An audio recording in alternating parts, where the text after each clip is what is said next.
te donne tout. Oh, mon âme veut te dire merci. Alléluia. Yahweh. Père, je veux te rendre toute la gloire, te dire merci pour ce moment.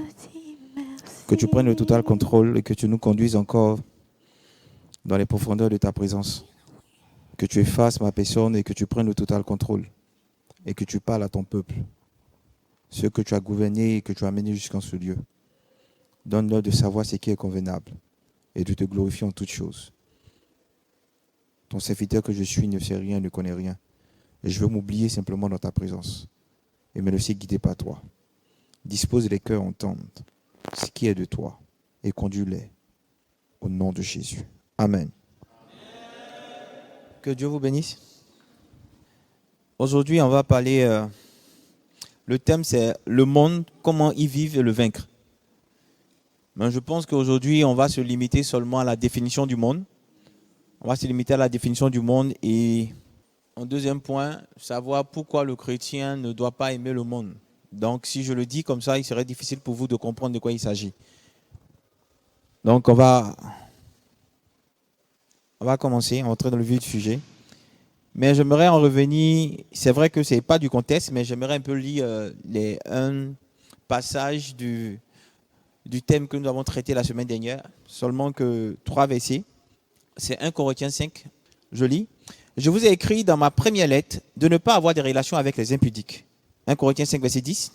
Non pas d'une manière absolue avec les impudiques de ce monde, ou avec les cupides et les ravisseurs ou les idolâtres. Autrement, il vous faudrait sortir du monde. Verset 11. Maintenant, ce que je vous ai écrit, c'est de ne pas avoir des relations avec quelqu'un qui se nommant frère est impudique ou cupide, ou idolâtre, ou outrageux, ou ivrogne, ou ravisseur, de ne même pas manger avec un tel homme. Amen. Et ce qui est intéressant ici, c'est pourquoi je veux rebondir dessus, il dit, je ne vous demande pas de ne pas avoir avec les gens de ce monde. Il fait la différence entre quelqu'un qui se nomme frère, c'est quelqu'un qui appartient à Jésus, et quelqu'un qui est dans le monde. Il dit, ceux qui sont dans le monde, je ne vous demande pas de ne pas avoir de relation avec eux. Autrement, il vous serait conseillé de quitter le monde, parce que vous êtes dans le monde. Amen. Et c'est pourquoi j'ai voulu aujourd'hui approfondir ce thème du monde. Qu'est-ce que le monde? On entend beaucoup l'évangile, on parle de monde, très souvent on parle de siècle. C'est quoi le monde? Amen. Je vais partir avec des versets. Romains 12, verset 2. Ne vous conformez pas au monde actuel. Dans d'autres versions, c'est au siècle présent. Ne vous conformez pas au monde actuel, mais soyez transformés par le renouvellement de l'intelligence afin de discerner quelle est la volonté de Dieu, ce qui est bon, agréable et parfait. Amen. Quand vous prenez ce verset qui parle du monde, je reprends, ne vous conformez pas au siècle présent ou ne vous conformez pas au monde actuel. Quand vous prenez ce verset, vous comprenez que littéralement, quand on parle de monde, on parle d'un système. Quelqu'un me suit? Quand on parle de monde ici, on parle d'un système. On dit ne vous conformez pas au monde actuel, mais soyez transformés par le renouvellement de l'intelligence afin que vous puissiez discerner quelle est la volonté de Dieu. Qu'est-ce qui est bon, qu'est-ce qui est agréable et qu'est-ce qui est parfait. Donc ici, quand on parle du monde, le premier point, quand on parle du monde, on parle d'un système. Quelqu'un me suit? On parle d'un système. Un système de pensée, un système idéologique. On parle d'un système. Amen. Donc système, vous voyez tout. Le deuxième élément qu'on peut tirer de la définition qu'on va donner au monde, on va le voir dans Jean 16, verset 33. Il dit, je vous ai dit cela afin que vous ayez la paix en moi. Vous aurez à souffrir dans le monde, mais prenez courage. J'ai vaincu le monde. Amen.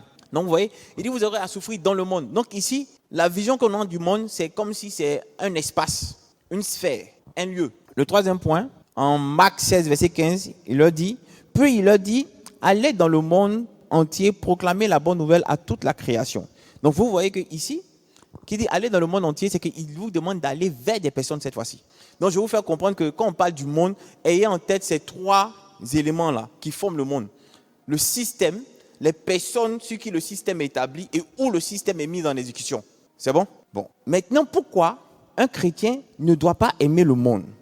La première des choses que vous devez savoir, quel est le but, le fondement de ce système? Pourquoi ce système a été établi? Quand je parle du système, je parle du système idéologique. Quel est le fondement de ce système idéologique-là? Parce que avant de savoir pourquoi c'est mauvais d'embrasser la mentalité du monde, pourquoi c'est mauvais de se comporter comme le monde, vous devez savoir les caractéristiques. Donc, le système du monde est établi sur quoi? Quel est le but du système du monde? En réalité, le système du monde est établi sur le fait que Satan souhaite et suggère que nous puissions nous affranchir de la domination de Dieu. C'est-à-dire que sur le fait que que Dieu nous ait donné le libre arbitre, c'est que la capacité de faire un choix. Satan veut que nous prenions nos choix, que nous fassions les choses en dehors de la volonté de Dieu. Donc, c'est-à-dire que le but ici, le fondement de ce système qu'on appelle le monde, c'est de mettre tout en œuvre pour que tu ne fasses les choses par toi-même. Que tu ne sois plus basé sur Dieu. Que tu ne cherches pas à être guidé par Dieu. Que tu réfléchisses par toi-même, que tu décides de faire les choses par toi-même. Or, la mentalité du royaume, c'est que nous soyons quoi? Nous soyons rattachés à Dieu. C'est pourquoi Jésus dit que ton règne vienne. C'est-à-dire qu'un chrétien doit être sous la domination du royaume, doit être sous la domination du Père. Mais quelqu'un qui est dans le monde est sous l'influence du système du monde. Donc, on l'amène à penser par lui-même, à décider des choses en dehors de la volonté de Dieu. De ce fait, écoutez bien. 1 Timothée 1, verset 15 dit, Christ Jésus est venu dans le monde pour sauver les ténèbres. Christ Jésus est venu dans le monde pour sauver les ténèbres. Romains 8, 14 dit, tous ceux qui sont conduits par l'Esprit de Dieu sont fils de Dieu. Vous voyez les deux mentalités. Je vous dis quoi? Jésus est venu dans le monde pour sauver ceux qui sont pécheurs. Ceux qu'il est venu sauver, c'est ces personnes-là qui décident de vivre par elles-mêmes. Prennent leurs décisions par elles-mêmes, qui ne se rapprochent pas de lui, qui ne décident pas de se mettre sous sa coupole. Je prends un cas banal. Vous savez, le monde est régi de sorte qu'on vous permet de faire tout ce que vous voulez. Satan est subtil. Satan ne va pas venir te dire, tue-toi. Non. Ça, c'est quand il est arrivé à un autre niveau. Mais il va te suggérer des choses. Il va monter un système qui va te faire comprendre, qui va t'amener à voir le côté positif. Mais en réalité, il est en train de t'avoir. Je vais vous expliquer que si vous êtes dans le monde, vous n'êtes pas obligé d'adopter la mentalité du monde. C'est clair, c'est une chose qui influence et que vous allez rencontrer dans tout ce que vous allez entreprendre. Mais vous n'êtes pas obligé d'entrer dans cette logique. Vous devez comprendre dès à présent que le royaume, ce qu'on appelle le monde, est le royaume de l'ennemi. C'est sa sphère. Ce que nous appelons les cieux, le royaume des cieux, c'est la sphère de notre Dieu. Et nous, en tant que chrétiens, nous sommes envoyés sur cette terre pour impacter en ayant la mentalité de notre Père. Mais vu que nous sommes dans le règne de l'ennemi, on peut se laisser corrompre. Et aujourd'hui, le but, c'est vous faire comprendre que tout est subtil. Qu'est-ce que le chrétien fait? Il dort.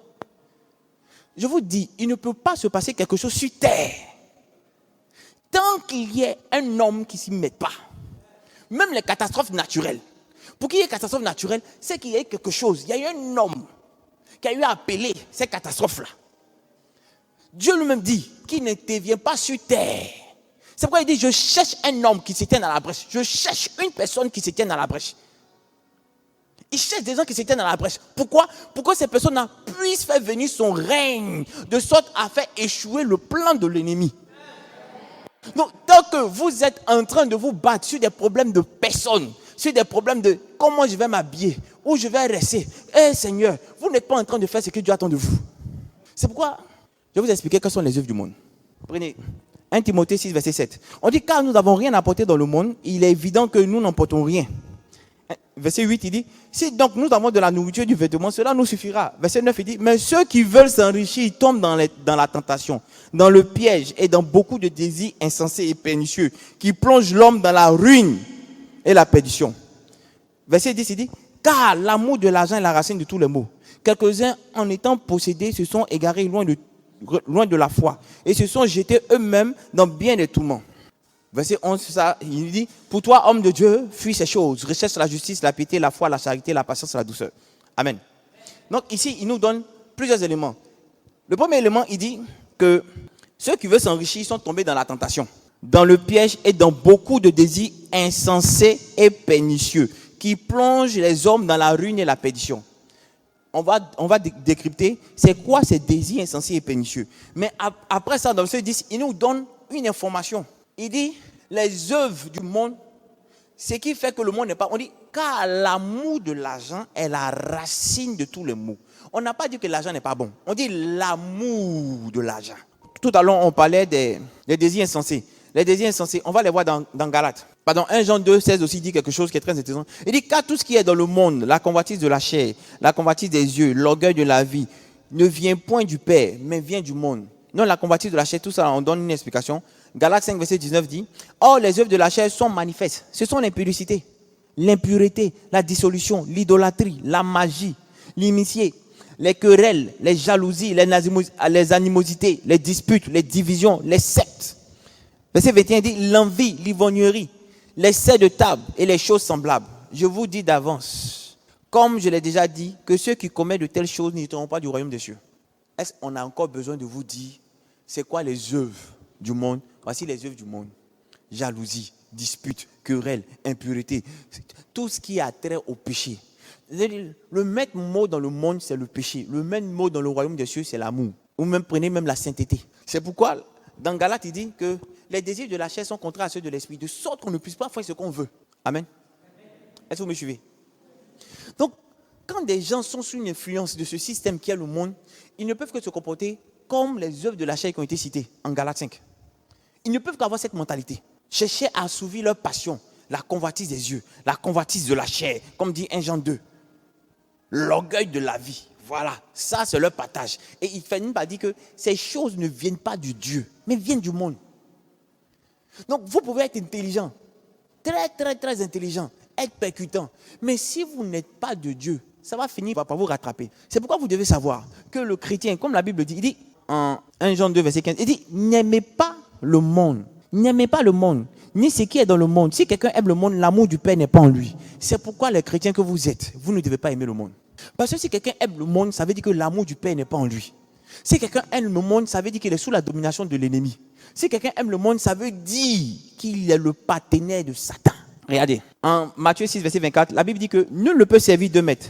Car où il haïra l'un et il aimera l'autre. Il s'attachera à l'un et méprisera l'autre. Vous ne pouvez servir Dieu et Mammon. Je vous explique ça. Vous qui êtes chrétien, vous ne comprenez toujours pas quand on vous demande de faire des choses de façon radicale. Vous avez l'impression que vous avez le temps, que vous pouvez faire ce que vous voulez, que, écoutez, c'est pas facile, donc c'est des comportements de tempérament qu'on a acquis depuis longtemps, c'est bien normal qu'on essaie de voir dans quelle mesure on sortit. Donc voilà, homme de Dieu, je comprends bien ce que tu me dis, mais voir aussi, c'est pas facile pour moi, je suis l'aîné d'une famille, je dois nourrir mes frères, et là la rentrée arrive, je dois faire X, je dois faire Y. Tu veux qu'on te comprenne avec un élan d'émotion, mais ce n'est pas possible par rapport à ce que la Bible dit. La Bible dit que on ne peut servir deux maîtres à la fois. Soit tu haïras un et tu aimeras l'autre. Si vous voulez, allons encore plus loin. En fait, ce que la Bible maintenant te dit, c'est que tu peux aimer deux personnes. Mais tu ne peux pas aimer deux personnes de la même manière. Est-ce que vous comprenez? Tu ne peux pas aimer deux personnes de la même manière. Il y aura une personne que tu aimeras plus que l'autre. C'est pourquoi il dit que tu aimeras un puis tu haïras l'autre. C'est ce que cela signifie. Donc quand vous dites que non, mais c'est possible, je pense que je peux le faire, je pense qu'on peut être ici. Non. La première chose, voilà pourquoi nous, chez nous, on n'est pas à l'aise avec les personnes qui disent on prie à gauche et puis après on va venir prier à droite. Non. Ce système-là peut aller, mais le jour qu'il y a une confrontation où tes deux églises émettent, un programme où tu es leader dans les deux églises, comment tu fais pour t'en sortir? Ce système-là va te montrer ses limites le jour que l'autre église, le responsable de l'autre église dit va à gauche et que celui de cette église dit va à droite. Comment tu penses que tu peux t'en sortir? C'est la même chose. Vous prétendez appartenir à Dieu, mais vous êtes toujours en train de vous laisser conduire par la mentalité de l'ennemi. Comment pensez que vous pouvez aller loin? Et c'est l'une des choses qui fragilise le corps du Christ. Et c'est pourquoi nous ici, nous voulons que vous compreniez qu'on ne s'amuse pas avec le péché. Une fois que tu es dans le péché, tu donnes l'action à Satan de dominer sur ta vie. Tu donnes la permission à Satan de diriger ta vie comme il le veut. Quelqu'un même, tu n'as rien fait de mauvais. Regardez Job. Job avait fait quoi? Rien. Mais ça ne lui a pas permis. Ça lui a donné. Il n'avait rien sur lequel il pouvait se baser. Mais il a trouvé encore voies et moyens pour aller accuser Job. La Bible appelle l'accusateur de notre frère. Il est toujours en train de nous accuser. Mais n'allons pas lui prêter le flanc pour qu'il ait de quoi nous accuser. Parce que notre Dieu est un Dieu juste. Dieu même est fier. Il dit, tu as vu mon serviteur Job? Vous connaissez les parents, quand tu es premier, ils disent, oh, il va dans tout le quartier. Mon fils, il n'a pas dit, il est premier encore. Et tu ne comprends pas, tout le monde commence à te jalouser. Maintenant, les notes commencent à être difficiles. Tu dis, papa, c'est toi, c'est toi, c'est toi. Comme ça, Dieu fait. Tellement il est fier. Satan vient dire, il est. Hey! Tu as vu Job? Est-ce que tu as vu Job? Hey, tu as vu Job? Non, le petit, je suis trop fier de lui. Satan cherche, il n'y a rien qui puisse prendre pour accuser Job. Parce que Job, même quand ses enfants sont en train de s'amuser, à la fin, là, il va faire repentance, il va faire des sacrifices pour dire, il ne sait peut-être pas. Peut-être qu'ils sont mal comportés, ils ont parlé mal contre Dieu. Non, Seigneur, pour ne pas qu'après on dise, comme ce sont tes enfants, c'est toi qui as péché, je demande pardon en même temps. Job dit qu'il a fait même pas tête ses yeux. C'est-à-dire que lui, il ne regarde pas une fille qui est vierge. Voici les pactes que Job faisait. Tellement il voulait demeurer dans la sainteté. Mais malgré ça, Satan a eu une occasion pour l'accuser. Est-ce de façon désintéressée, de manière désintéressée que Job aime Dieu, adore Dieu? Parce que Dieu lui-même dit, ce que Satan dit là, c'est pas faux, hein? Et pas parce qu'il le bénit. Bon, fais ce que tu veux, mais il ne faut pas toucher à sa vie. Il laisse le vieux te montrer le travail. En un jour, Job perd tout. Il perd tout. Il dit, le Seigneur a donné, le Seigneur a repris. Dieu dit à Satan, tu as vu? Il dit, mon gars, il est propre. Il dit, oh, tu sais, les hommes là, quand ils vont bien, ils sont toujours en train de bénir. Touche à sa peau, il va te maudire. Il dit, il lui envoie maladie à Job. Job est couché. Sa femme dit, maudit Dieu, meurs. Il dit, il ne peut pas faire ces bêtises là. Mais, chrétien, le gars, quand il voit une maladie, on dit, oh, tu as un cancer. Seigneur, quand j'étais jeune, je pouvais coucher comme toutes mes amies couchaient. Mais je n'ai même pas fait. J'ai tout fait pour rester avec toi. Mais c'est quel cancer tu es venu me donner là? Mais pourquoi? Si tu voulais m'appeler, appelle-moi, mais tu veux me faire souffrir. Tu vas laisser l'ennemi se moquer de moi comme ça. Pourquoi m'as-tu abandonné? On ne cherche même plus à glorifier Dieu, à montrer à Satan que c'est un petit. Que ce que tu vas envoyer là, c'est petit. Que si ça m'a atteint, parce que mon Dieu a permis. Maintenant, je vais te montrer que ça là, ça a parti. Parce qu'il demande à mon père, il va m'envoyer. Mais nous, on ne fait pas ça. On commence à pleurer, à maudire Dieu, à regretter les occasions de péché. Tu as vu ça? Fallait, si elle mangeait, ça faisait quoi? J'ai laissé maintenant, voilà. Le mal est venu. Fallait que je fasse. Si elle faisait là, au moins quand tu perds, quand tu souffres, là, tu dis, bon, à cause des péchés qu'elle fait, hein, c'est normal. Mais tu n'as rien fait et puis tu souffres. Seigneur, toi, il faut voir. Amen. Donc, vous ne pouvez pas prétendre aimer Dieu et puis vous comporter comme des personnes qui n'ont jamais entendu parler de lui ou qui ne l'aiment pas. Vous devez couper de façon radicale avec les œuvres de l'ennemi. Vous devez couper de façon radicale avec les œuvres de l'ennemi. Moi, je m'énerve trop. C'est vrai, j'ai fait un effort par rapport à ma colère là. Quand tu as j'ai oublié même. Là, tu as la chance, hein. Pourquoi tu ne prends pas sur le temps de te discipliner? Et comprenez que les gens aujourd'hui qui arrêtent de pécher à cause des menaces. C'est-à-dire que les gens arrêtent de pécher parce qu'ils ont entendu, si tu pêches là, hey, tu vas mourir, tu vas aller en enfer. Non, à cause de ça, non, je t'aime. Ah, non, je ne veux pas. Ça, c'est pour 6 mois. Après, toi, tu as couru. Mais tu disais quoi même la dernière fois là même? Pourquoi? Parce que tu bases ta relation de Dieu sur la mauvaise façon. C'est-à-dire que toi, tu nourris ta relation ou ton intimité avec Dieu là à cause des menaces. C'est que tu n'es pas en train de l'aimer. Ce n'est pas que tu l'aimes. C'est à cause des menaces. Donc, cela prouve que tu aimes Satan par rapport à Dieu. Cela prouve que tu aimes le monde par rapport au royaume. Donc, d'une manière ou d'une autre, tu vas montrer, quand l'occasion va se présenter, que ton amour pour le monde est supérieur à ton amour pour le royaume. C'est pourquoi, tant que vous êtes dans la mentalité selon laquelle, si elle fait ça, il y a l'enfer, si elle fait ça, vous ne pourrez pas être de véritables chrétiens. Parce qu'en réalité, ce n'est même pas de la crainte, c'est de la peur. Or, la peur n'est pas de Dieu. La crainte est de lui, mais la peur n'est pas de lui. Sachez que notre présence dans le monde est pour un objectif bien précis. Que le règne de Dieu vienne. Que le règne de Dieu vienne. C'est ce pourquoi nous sommes dans le monde. Et on ne peut pas se permettre d'affectionner le monde, d'affectionner les choses du monde, d'affectionner les choses de la chair. Je vous lis quelques exemples. La Bible dit, en Jacques 4,4, adultères que vous êtes, ne savez-vous pas que l'amour du monde est inimitié contre Dieu? Celui donc qui veut être ami du monde sera ennemi de Dieu. Qui veut être ami de Dieu? Alors soit ennemi du monde. Romains 8, verset 5 dit, ceux en effet qui vivent selon la chair s'affectionnent aux choses de la chair, tandis que ceux qui vivent selon l'esprit s'affectionnent aux choses de l'esprit. 6. Et l'affection de la chair, c'est la mort, tandis que l'affection de l'esprit, c'est la vie et la paix. 7, il dit, car l'affection de la chair est inimitié contre Dieu parce qu'elle ne se soumet pas à la loi de Dieu. Et elle ne le peut même pas. C'est-à-dire que L'affection de la chair, là, c'est la haine contre Dieu. Parce qu'elle ne se soumet pas à la loi de Dieu. Il termine pour dire, elle ne peut même pas. Tu ne peux pas aimer la chair et prétendre vouloir être soumis à Dieu. Ce n'est pas possible. Au verset 8, il dit, or ceux qui vivent selon la chair ne sauraient plaire à Dieu. Au verset 13, il dit, si vous vivez selon la chair, vous mourrez. Mais si par l'esprit, vous faites mourir les actions du corps, vous vivez. Ah. Verset 14, il dit, tous ceux qui sont conduits par l'esprit de Dieu sont fils de Dieu. Amen. Aujourd'hui, on ne va pas aller, je ne vais pas vraiment aller plus loin que ça. Mais je vais vous expliquer que tout à l'heure, vous venez de savoir que lorsque nous affectionnons le monde, lorsque nous aimons le monde, nous devenons ennemis de Dieu. Et lorsque nous faisons les choses de la chair, le résultat, c'est la mort. Pendant que lorsque nous nous laissons conduire par le Saint-Esprit, ce qu'il nous revient comme résultat, c'est la vie et la paix. Amen.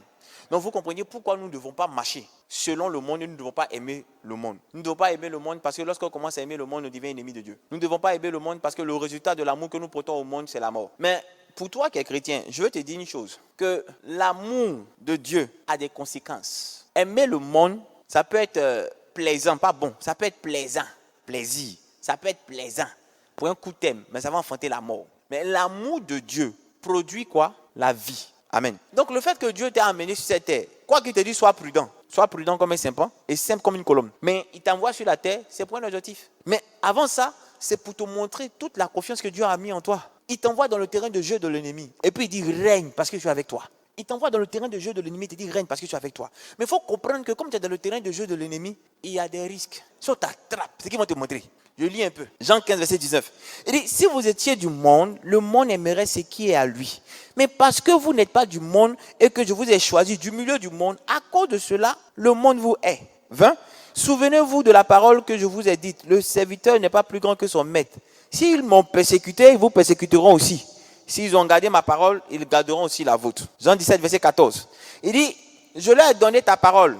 Et le monde les a haïs. Parce qu'ils ne sont pas du monde, comme moi je ne suis pas du monde. Verset 15. Je te prie, je ne te prie pas de les ôter du monde, mais de les préserver du mal. Ah, le vieux aussi a prié. Il dit, il ne faut pas les faire sortir. Il faut les laisser au milieu là-bas. Mais préserve-les du mal. Verset 16. Il dit, ils ne sont pas du monde comme moi, je ne suis pas du monde. Matthieu 24, verset 9. Alors, on vous livrera au tourment et l'on vous fera mourir. Vous serez haïs de toutes les nations à cause de mon nom. Matthieu 10, verset 17. Mettez-vous en garde contre les hommes, car ils vous livreront au tribunal. Ils vous battront de verges dans leur synagogue. Verset 18. Vous serez menés à cause de moi devant les gouverneurs et devant les rois pour servir de témoignage à eux et aux païens. Matthieu 10, verset 21. Le frère livrera son frère à la mort et le père son fils. Les enfants se souleveront contre leurs parents et les feront mourir. Verset 22. Vous serez haïs de tous à cause de mon nom, mais celui qui persévérera jusqu'à la fin sera sauvé. Matthieu 10, 34. Ne croyez pas que je sois venu apporter la paix sur la terre. Non, non, non, non. Je ne suis pas venu apporter la paix, mais l'épée. Matthieu 10, verset 35.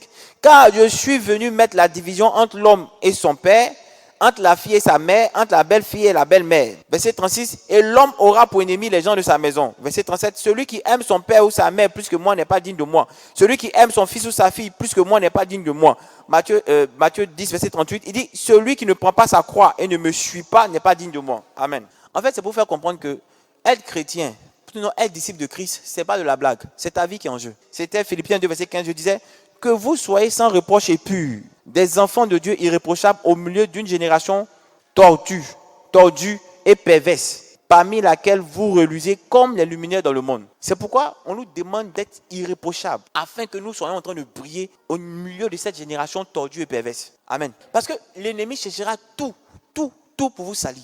Tout pour vous salir. Il cherchera à mettre tout en œuvre pour vous salir.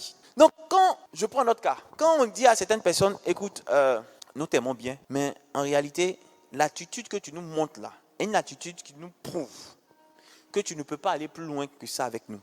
Et la personne a tendance à dire, mais attends, de quoi est-ce que tu parles? On fait comprendre à la personne que tu ne comprends pas l'enjeu. L'enjeu est au-delà de ce que tu penses. Écoutez, l'enjeu est au-delà de ce que tu penses. La Bible dit que, il dit, jusqu'à preuve du contraire, vous n'avez pas encore à lutter, vous n'avez pas à lutter contre le sang. C'est que, jusqu'à preuve du contraire, tu n'as pas à résister par rapport à ton sang. C'est qu'on ne t'a pas menacé de mort à cause de l'œuvre. Jusqu'à preuve du contraire.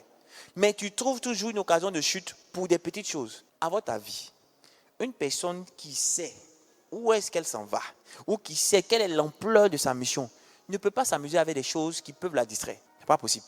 C'est pourquoi je dis, il y a beaucoup de corps de métier. Nous, par exemple, là, on peut être les GIs ou bien les SEAL. C'est-à-dire que chez nous, là, on nage, on fait parachute, on est commando tout terrain. Il y a d'autres, par contre, eux, cette mentalité-là, ils peuvent te permettre d'entrer avec eux et puis garder ta mentalité où tu vas, tu fais un mois sans péché. Et ce que j'appelle péché, même réalité, même c'est les péchés que vous programmez. C'est ça qui fait mal même. Péché que tu programmes. C'est que ça ne te surprend pas. Toi-même, tu calcules. Tu mets ton piège. Ok, tu finis, tu fais. Et puis après, tu dis, oh Seigneur, oh, pardonne-moi. Il t'a pardonné. Clair. Mais est-ce que tu sais que tu donnes matière à l'ennemi de pouvoir toujours te mettre dans ces difficultés-là? Prenez quelqu'un qui, genre, tu as un poulailler, c'est ton voisin. Lui, il vient, il prend un poulet, il va manger. Puis il dit, hé, voisin, il a pris un poulet, hein. Vraiment, il demande pardon. C'est même pas qu'est-ce qu'il m'a pris même. C'est même pas qu'est-ce qu'il m'a pris. Il dit, mais pourtant, tu avais à manger. Il dit, oui, je sais. C'est pas qu'est-ce qu'il m'a pris même. Quand je passais comme ça, le coq l'a fait un truc là. Sa façon de chanter là, vraiment, ça m'a fait quelque chose. Il dit, non, pas de souci, pas de souci. Demain encore, tu viens, voisin, quand il venait, il a vu ta poule. Il y a une poule là. Franchement, j'ai tué encore un et puis j'ai mangé. Demande pardon. Voisin, il ne faut pas faire ça. Oui, je reconnais, mais demande pardon. Franchement, c'est pas ce qui me prend. Okay. L'endemain encore, j'ai tué encore un autre poulet. Est-ce que le monsieur va pas te dire, arrête de te foutre de moi? Tu fais exprès. Est-ce que ça va pas partir en vrille? Donc, imaginez votre comportement. Quand vous commettez le péché que vous avez bien calculé dans votre tête, vous faites une fois, que Dieu pardonne, que vous reprenez, que vous revenez encore, que vous reprenez, on va partir où avec vous?